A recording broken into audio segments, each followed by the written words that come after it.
A very interesting question. Can ChatGPT help you survive in a country that you don't speak their language? And I'm sharing this experience with you because I've been here in China for the last couple of months, and it was really interesting to me to find out that even in professional meetings, in the university or with my friends, I can literally catch up with most of the topics that they are talking about. And here I will show you how.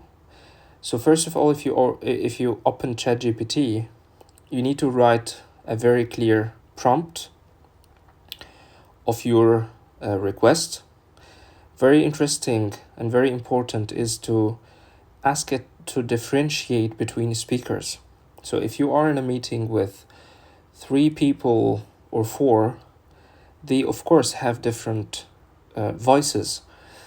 It might be a little bit challenging for AI yet to differentiate between voices, and specifically on a mobile phone. So let's try this together and see if it works. So first of all, I use YouTube videos to test it, but I've been using it already in the last 2 months. So first of all, what you need to do is you click record here, and then you play the video. Hello， 大家好。今天这期视频，我们对深度学习这个概念做一个科普。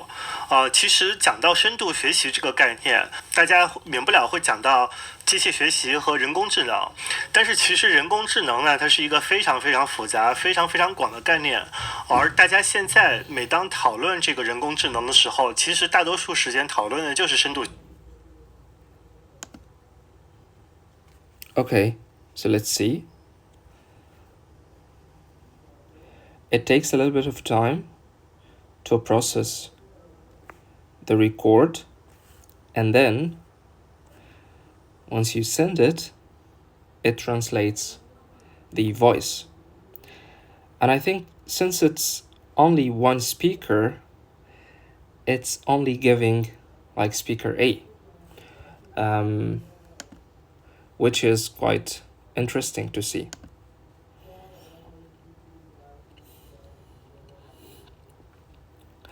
And one thing that I found very interesting as well is the transcript or the translation is very accurate. And sometimes it's actually better than the speakers because it actually edits the text for you to make it more understandable. Now let's try it with different speakers.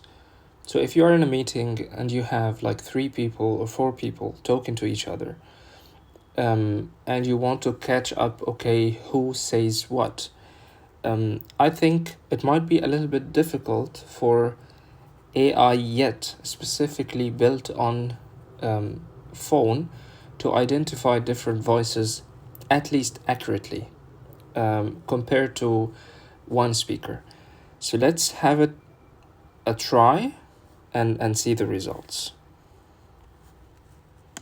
大家好，今天这期视频我们对深度学习这个概念做一个科普。其实讲到深度学习这个概念，大家免不了会讲到机器学习和人工智能。但是其实人工智能呢，它是一个非常非常复杂、非常非常广的概念。而大家现在每当讨论这个人工智能的时候，其实大多数时间讨论的就是深度学习。而这个深度学习是机器学习这个大范围的一个小子集，就是我们介绍了机器学习的工作原理和一个用 Python 写的数据匹配的非常简单的小例子。那么通过这个例子呢，我们看到电脑能够通过不断的试错来发现数据中很多的关系。这一集机器学习有各种各样的方法，甚至有的地方它会把这 linear regression 也放到机器学习里。但是最近机器学习这么火，然后甚至大家把机器学习和人工智能等同起来，也就是被深度学习的这个发展给带火的。所以说我觉得我们抛弃人工智能和机器学习这两个概念，我们会再进一步教电脑学习识别不同的物件。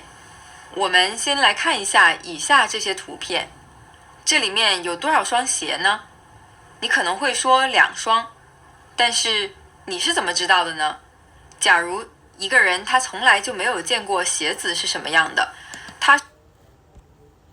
，Okay, so let's see. So now it's a little bit longer, and then the longer you go, the more time it needs to process. But let's see.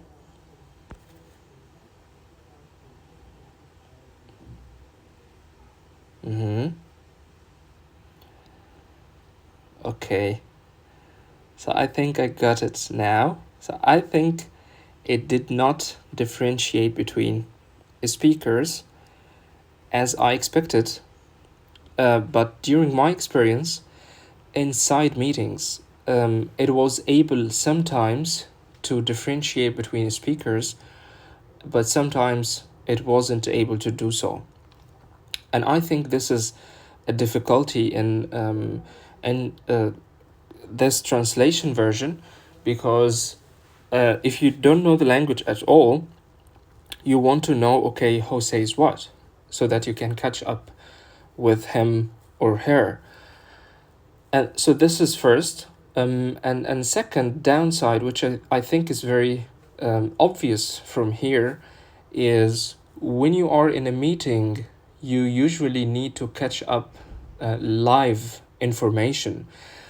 But this is not applicable here because it takes some time, a little bit like seconds, yes, but it still needs time, and you still need time to read. So I think I would say 30 seconds at least that you need to stop a recording and translate until you can start your second record, which of course you will definitely miss some information from the conversation. However, I think in the beginning it's pretty impressive, and it can really help you if you are in a meeting. Specifically, like, think about it. If you speak English and you have somebody that speaks German, another one speaks Chinese, another one speaks Arabic, so they can actually sit on the same table and talking to each other, and they can understand each other using this tool by waiting a little bit of a time. So I think this is fantastic, and it can definitely help you if you go to another country. I know that there are different ways to do this, like dictation in office. So dictation has been there for years, I guess. But dictation doesn't provide translation, so it's just providing kind of transcripting the voice, or you can read aloud. So you read the script aloud, but this built-in translation at the same time, I think it's very interesting.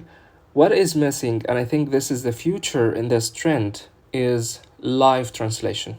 So you speak English and the other one hears Arabic or German or Chinese. And think about it in education. I believe this would have kind of revolution in education as well. Thanks for watching, and I hope this is helpful, because I think I experienced it myself through the last 2 months or more being here in China, and it helped me a lot.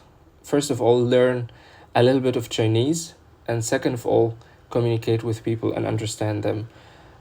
Yeah, thanks.